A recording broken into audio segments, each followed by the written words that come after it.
What's up, YouTube? Welcome back to another video. Today, I'm going to be talking about my favorite show right now, JoJo's Bizarre Adventure.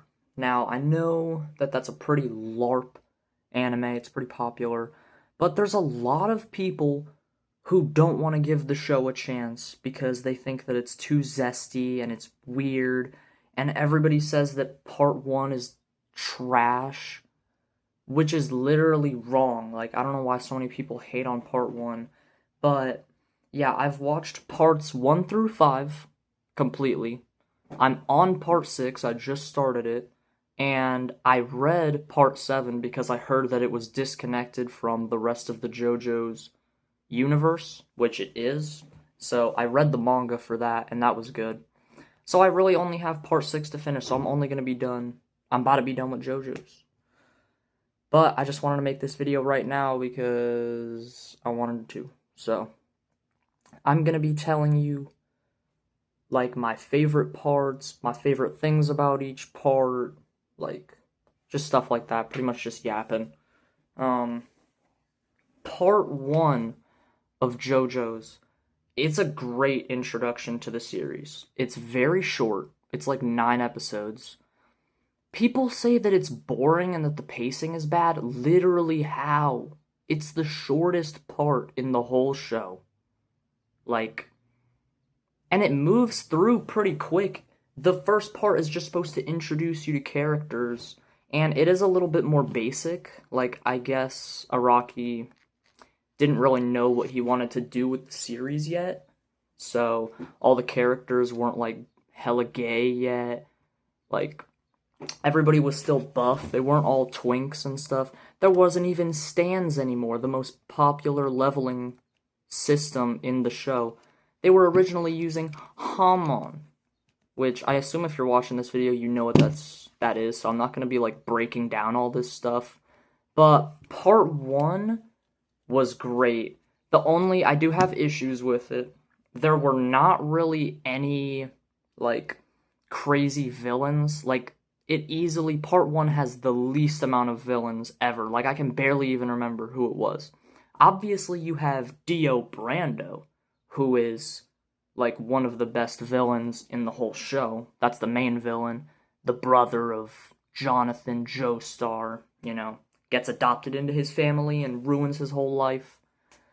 But yeah, Dio Brando, great character, great villain. Basically, he's just a big dickhead. But then after that, who do you have? You got Jack the Ripper, which was not even really that important. You have, like, that one guy. Like, I remember there was the chain room where there was that big guy who was, like, pulling on that chain, and it was making Jonathan, like, slam into the roof. I don't even remember his name. That's how, like, mediocre these villains really were. And yeah, the characters overall, there's really no, like, characters that you care about besides Speedwagon. Speedwagon is tough. But yeah, other than that, there's not a whole lot that goes on in part 1. Dio finds the ancient mask that's like a family heirloom, and then puts it on. He already wanted to take over the world, so once he became a vampire, shit just got worse, and it just goes on from there. But overall, great intro. The show is barely even gay in this part. It doesn't really know what it wants to be or what it wants to do, but I think it's still a great introduction. Moving on, oh yeah, part 1 is also my least favorite JoJo's part. It's the worst part, but it's still good.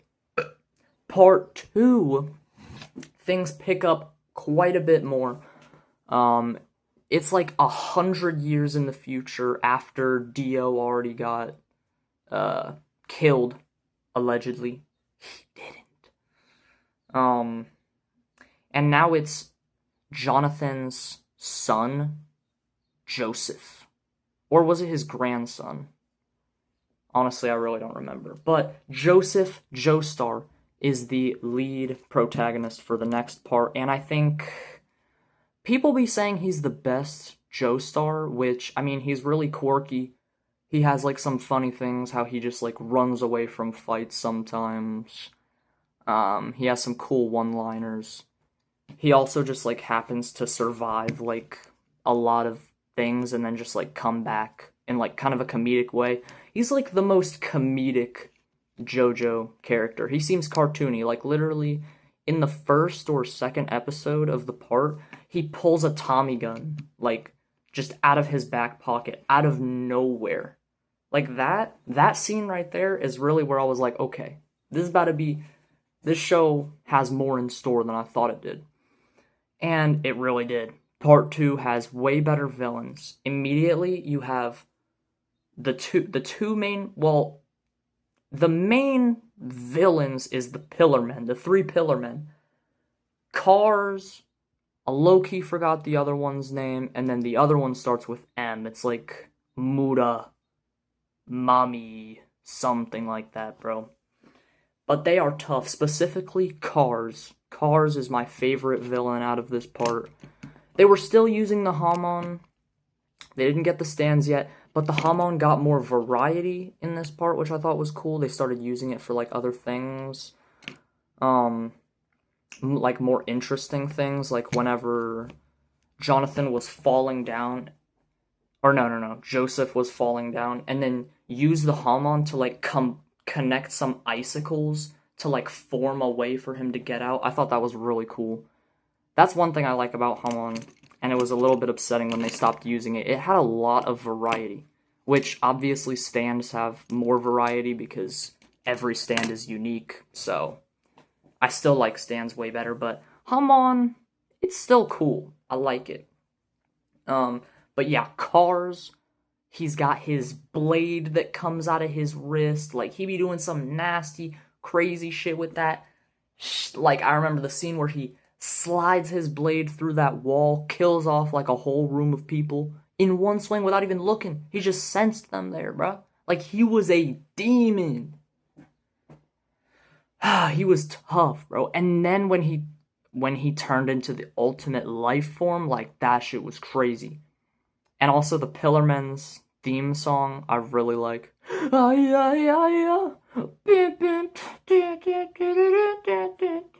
They have, like, the best theme in the show, honestly. The Pillarmen are so cool. And yeah, just really solid stuff. Part 2 is my favorite part. It would be my favorite part to rewatch. That's the one I want to rewatch because it was just the most fun part to watch. You also have, like, Joseph's friend, partner, Caesar, who has a really iconic moment whenever he dies, whenever he goes after, whatever the guy's name was that starts with an M, bro. He was tough. He had, like, some dangling blade things coming down. He could, like, reverse his hands and, like, make wind and shit. But he ended up sliming out Caesar. Gave us that iconic Caesar! Jane, you're early. People do be glazing him more than they should from those edits, but Caesar was a good partner for Joseph. And then he locked in, got his revenge. That was tough. But yeah, it ends up ending with Joseph, like, flying a plane into a volcano. It's the most cliche ending ever. This is the most cliche JoJo's part, silliest JoJo's part. And I don't think Joseph is the best JoJo. I don't even think he barely makes it in the top 3. He's the 3rd best JoJo. People be LARPing him. He ain't that good. Next up, though, we got part 3. Absolute peak. This is where the real peak comes in. But this is still not my favorite part. A lot of people say part 3 is the best. No. It's not. It's... Actually, I won't spoil that. But, yeah, in part 3, Dio comes back from the dead. Some fishermen pull his coffin up out of the water. He slimes them out. Goes back on his rampage of turning a bunch of people into vampires and stuff. But now we have the stands. The stands add a lot more.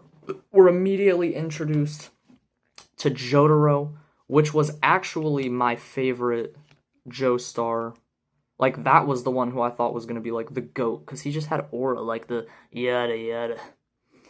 That, yeah, I forgot to even mention, like, the poses, the fashion, the phrases in the show, so iconic, so many references in here. Like, you need to watch this. Like, I feel like such a LARPer because I've always heard, like, people watch JoJo's and then they think it's, like, the greatest thing of all time, and they say everybody needs to watch it, everyone needs to experience this.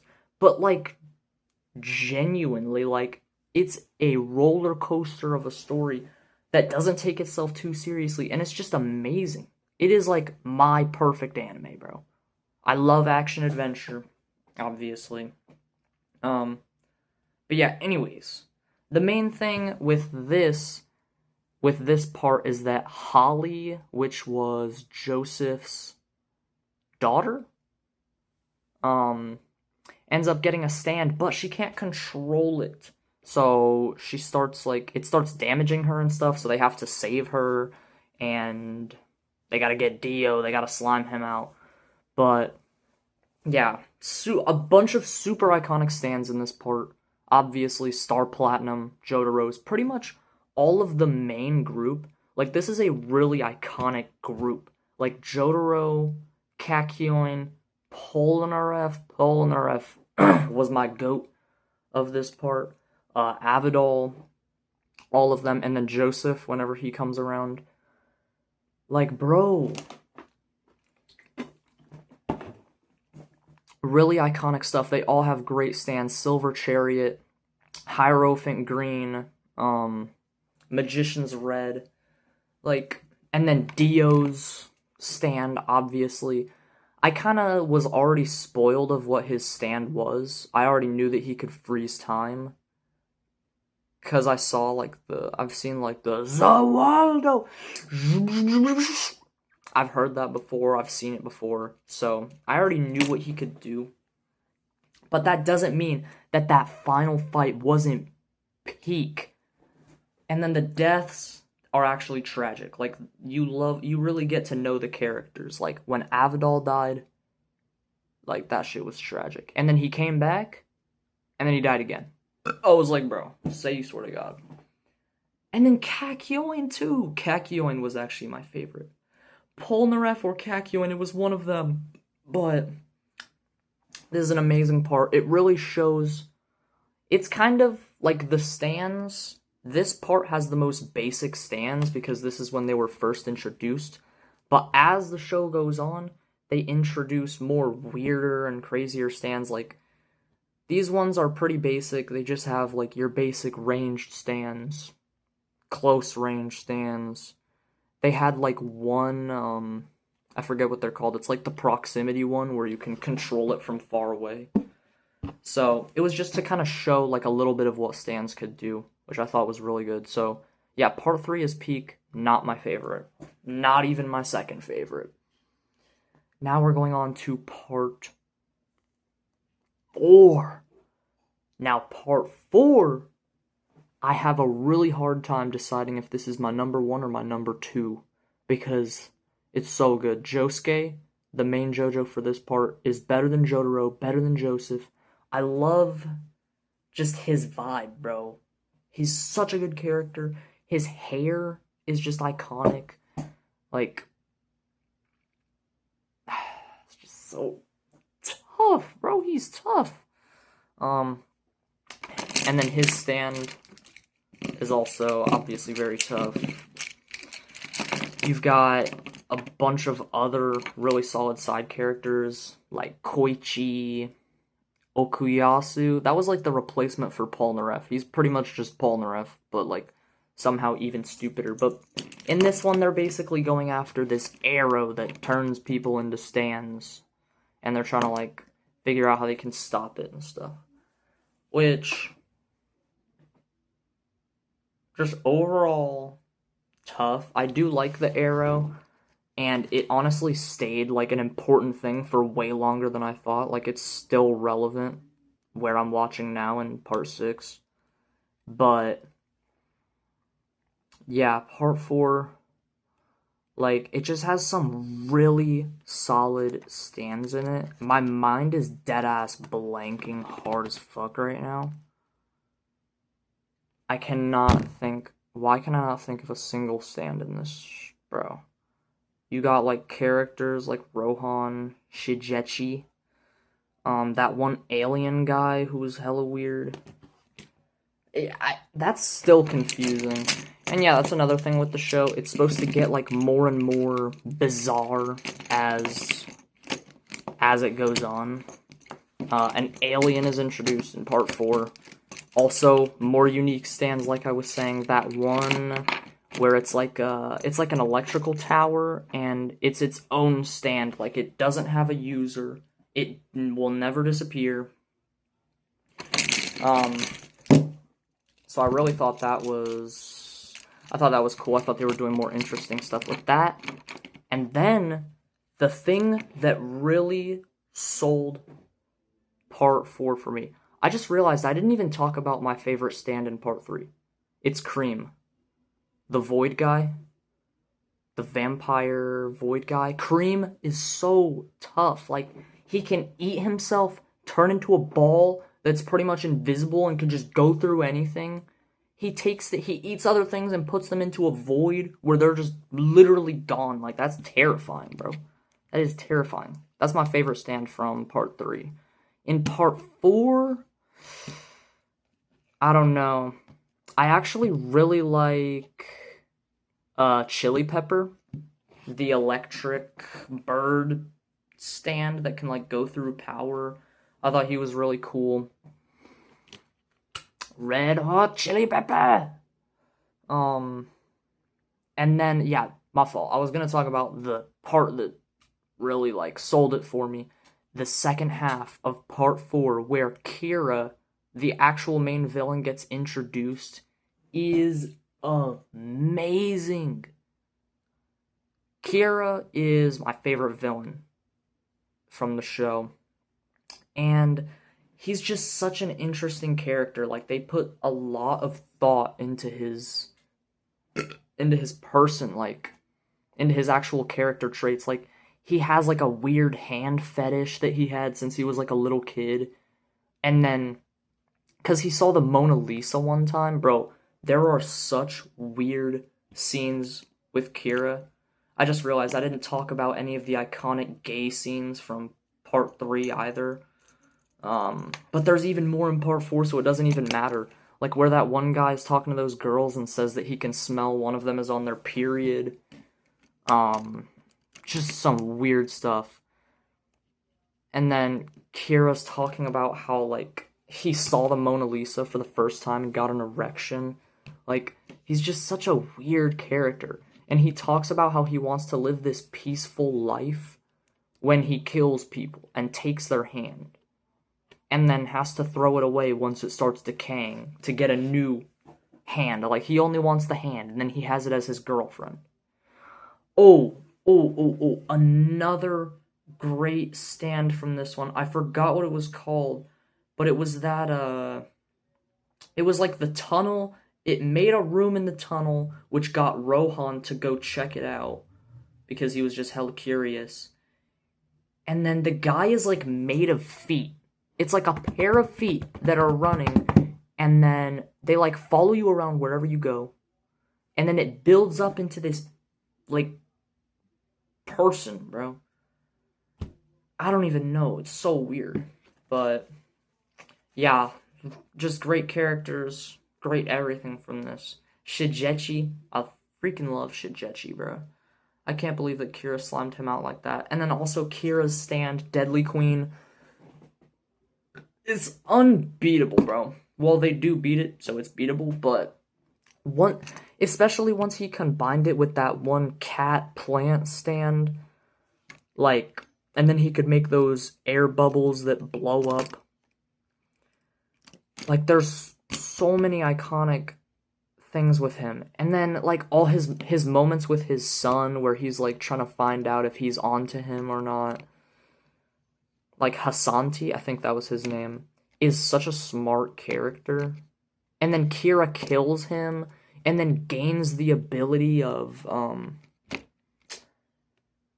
I forgot what it was called, bro, but it's the thing that puts people in the time loop where they keep getting reset every hour. Like, that was so tough. I specifically liked it a lot more than Part Three's final fight, because Part Three's fight with Dio lasted for like 3 episodes.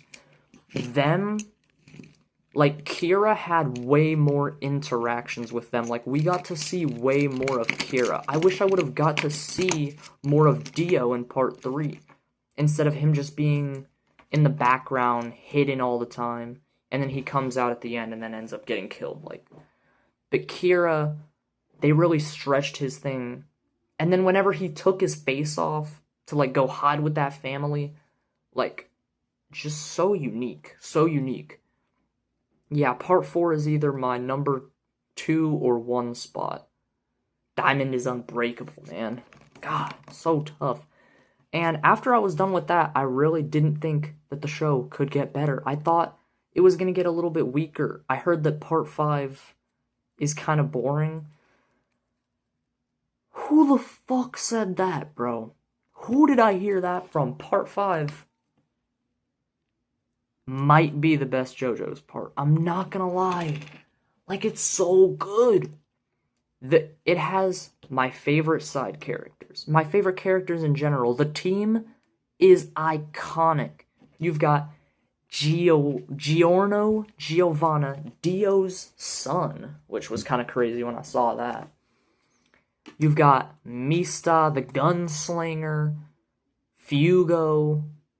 He kind of did jack shit. I didn't even really care whenever he left the team. He did jack shit. I really don't even remember what he did, not gonna lie. Narancia, with his little bomber, he was tough. Oh, and Abaku, Moody Jazz, Abaku's character design. Yeah, that's what I didn't even say yet. The fashion and design of the clothes in this part is so good. Every stand user, you can immediately tell who it is because they have, like, the most unique fit on ever. I don't know, he likes, like, they like having holes in their shit. Like, Giorno has a heart hole right here. I'm pretty sure Bucciarati had the same thing. Yeah, Bucciarati was tough too. Bruno with Zipper Man. Bro, that just goes to show, like, you can give, like, a character, like, a slop-ass, boo-boo stand, and they can still make that shit work. Like, Zipper Man, are you deadass? Actually, Zipper Man is such a lame name. I like Sticky Fingers way more. Sticky Fingers! I love the shit that they be yelling out. I think that shit is so tough. I don't care, bro. I don't care. Double, double, double, double, double, double, double, double, double, double, double, double. Like, I don't know, bro.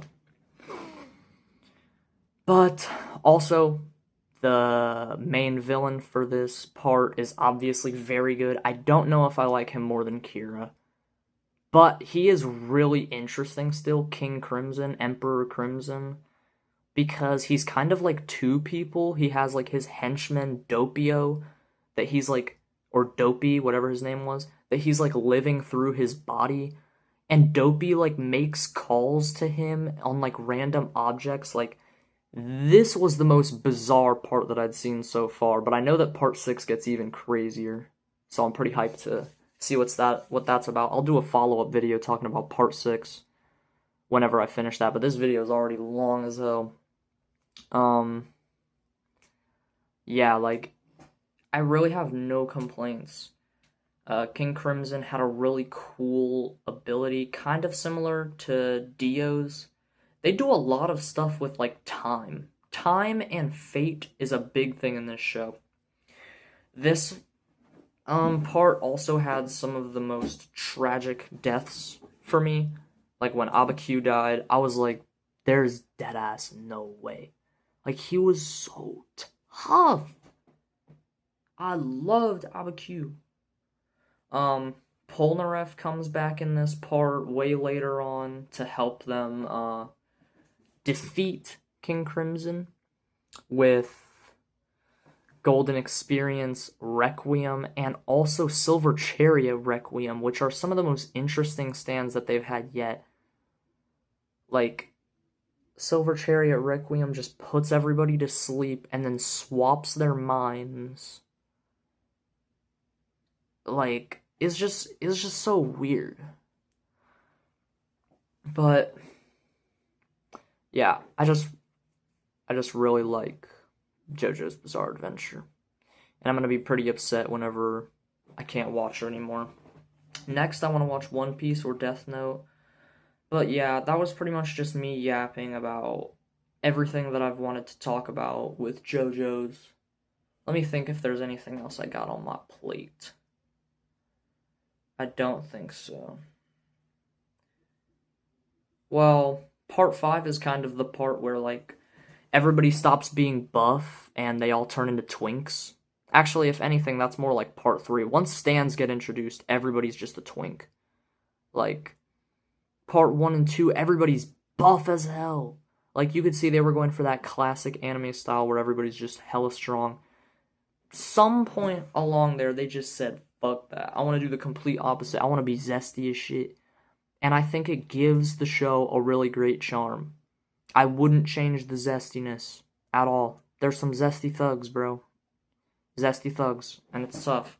So, my ranking of the parts so far. At the bottom is number 1. Good introduction. Doesn't have nearly as much going on as the other parts. Part 2, immediately much better, with better villains, more interesting characters, tougher characters, and the Pillarmen. Yeah. Part 3, stands get introduced, which is just banger. Dio comes back, that shit tough.